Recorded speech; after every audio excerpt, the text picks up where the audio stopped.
Hai semua, perkenalkan nama aku Angelina Batara dari kelas GZ dengan NIM 205210232 dengan mata kuliah PLKH 7 Litigasi Pidana dengan dosen pengampus saya Pak Heri Firmansyah. Alasan saya membuat video ini untuk memenuhi tugas ujian tengah semester. Di dalam video kali ini saya akan membahas dua materi, di mana materi pertama yang akan saya bahas itu tentang sistem peradilan pidana dan yang kedua itu alat bukti. Pertama, saya akan membahas tentang sistem peradilan pidana. Nah, sistem peradilan pidana itu dibedakan menjadi dua, yaitu ada criminal justice process dan criminal justice system. Criminal justice process ini adalah setiap tahapan dari suatu putusan yang menghadap seseorang tersangka ke dalam proses yang membawanya kepada penentuan pidana.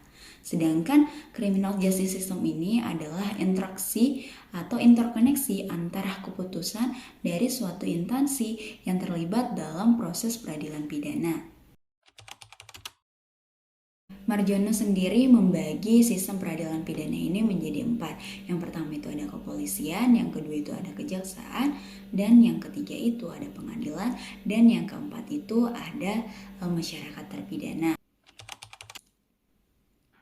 Ada 3 hal yang menjadi tujuan dari sistem peradilan pidana ini. Yang pertama adalah menyelesaikan atau menuntaskan setiap kasus yang ada gunanya untuk memberikan kenyamanan kepada masyarakat dan masyarakat memastikan bahwa peradilan itu benar-benar telah ditegakkan setegak-tegaknya.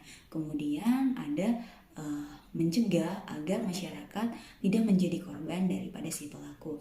Nah, kemudian yang ketiga itu adalah agar pelaku tidak melakukan atau mengulangi perbuatan yang pernah dia lakukan sebelumnya atau tindak kejahatan yang pernah dia lakukan kepada masyarakat. Pertama, ada sinkronisasi struktural. Struktural ini adalah keserapakan dan keselarasan dalam rangka hubungan antar lembaga dengan penegak hukum.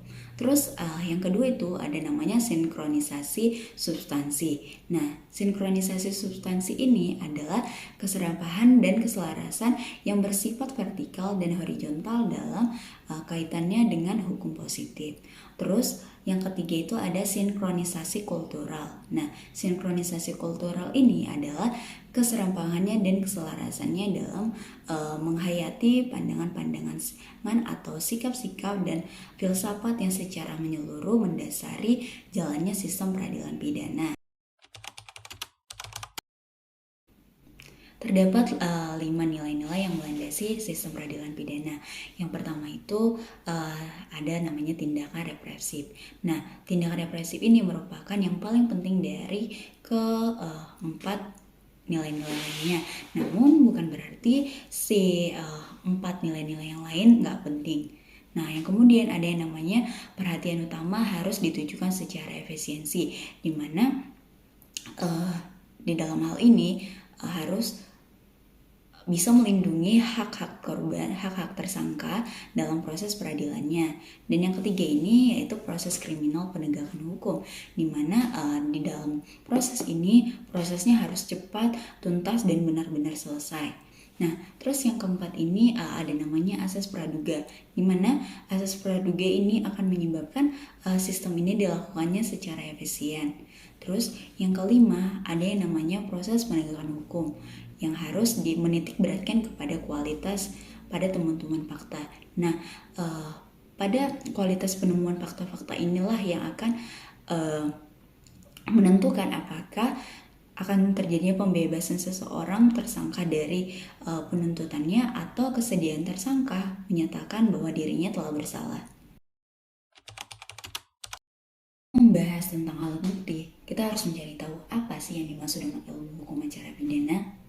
Nah, atau yang sering biasa dikenal dengan criminal procedure law. Menurut Van Bemmelen, ilmu hukum acara pidana berarti mempelajari peraturan-peraturan yang diciptakan oleh negara karena adanya dugaan terjadi pelanggaran undang-undang pidana. Sementara Amdi Hamzah juga memberikan pendapatnya mengenai hukum acara pidana ini. Beliau berpendapat bahwa hukum acara pidana memiliki arti ruang lingkup yang lebih sempit, di mana dimulai dari mencari kebenaran, penyidikan, penyelidikan, dan yang terakhir itu berakhir pada pelaksanaan pidana atau yang sering dikenal dengan eksekusi oleh jaksa. Dari keterangan Van Bemmelen dan Amdi Hamzah, kita dapat mengambil 3 tujuan yang menjadi tujuan dari hukum acara pidana ini. Adapun 3 tujuan hukum acara pidana yaitu yang pertama mencari dan menemukan kebenaran, yang kedua adalah pemberian keputusan oleh hakim, dan yang ketiga adalah pelaksanaan keputusan. Dalam menyelesaikan sebuah permasalahan atau kasus, hukum acara pidana ini dibantu oleh beberapa ilmu hukum. Yang pertama yaitu logika. Mengapa logika? Karena dalam memutuskan setiap perkara atau kasus sangat perlu yang dinamakan logika.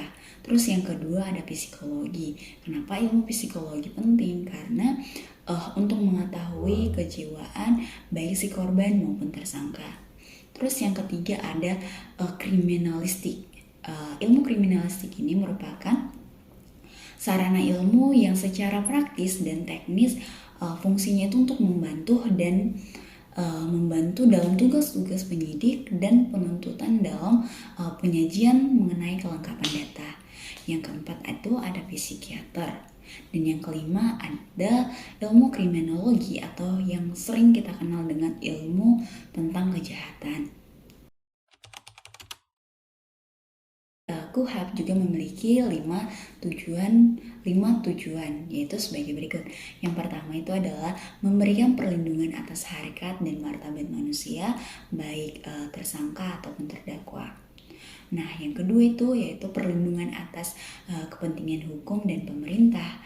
Yang ketiga itu kodifikasi atau amplifikasi hukum acara pidana. Yang keempat itu adalah mencapai kesatuan sikap dan tindakan aparat penegak hukum. Yang kelima itu mewujudkan hukum acara pidana yang sesuai dengan Undang-Undang 1945. Kelima tujuan hukum acara pidana, ada beberapa lagi yang menjadi tujuan acara hukum pidana, yaitu suatu kebenaran yang material, yaitu kebenaran yang hakiki dan lengkap, yang penerapannya melalui ketentuan hukum acara pidana secara tepat dan jujur. Yang kedua itu membentuk subjek hukum berdasarkan alat bukti yang sah. Terus yang ketiga itu adalah menggariskan suatu pemeriksaan dan putusan pengadilan agar dapat ditentukan apakah suatu tindak pidana ini bisa dikatakan suatu kejahatan atau bukan. Dalam menyelesaikan sebuah perkara pidana, seorang hakim tentunya memerlukan alat bukti yang sah. Nah, sebagaimana alat bukti yang sah ini diatur pada pasal 184 KUHP, di mana pada pasal ini ada 5 yang menjadi alat bukti yang sah. Yang pertama itu adalah keterangan saksi, yang kedua itu adalah keterangan ahli, yang ketiga surat, yang keempat petunjuk, dan yang kelima adalah keterangan terdakwa. Nah, sebelumnya pada pasal 183 telah dijelaskan bahwa seorang hakim tidak boleh menjatuhkan suatu tindak pidana kepada seseorang jika belum memiliki sekurang-kurangnya 2 alat bukti yang sah. Nah, apabila hanya ada 1 alat bukti, berarti alat bukti tersebut belum bisa dikatakan sebagai alat bukti yang sah. Nah, pengertian saksi di sini tuh adalah orang yang dapat memberikan keterangan tentang sesuatu perkara atau pidana berdasarkan apa yang mereka lihat, apa yang mereka dengar, dan apa yang mereka alami.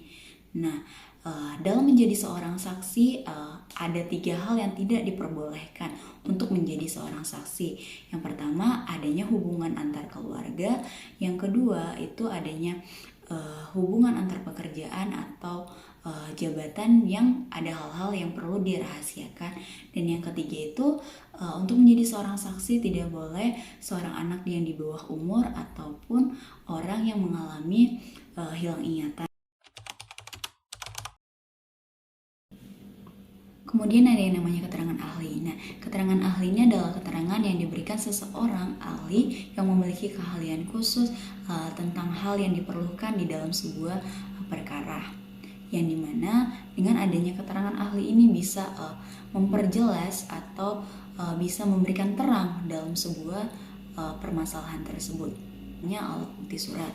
Nah, alat bukti surat di sini itu berdasarkan pasal 187 KUHP ada dua, yaitu surat yang dibuat atas sumpah jabatan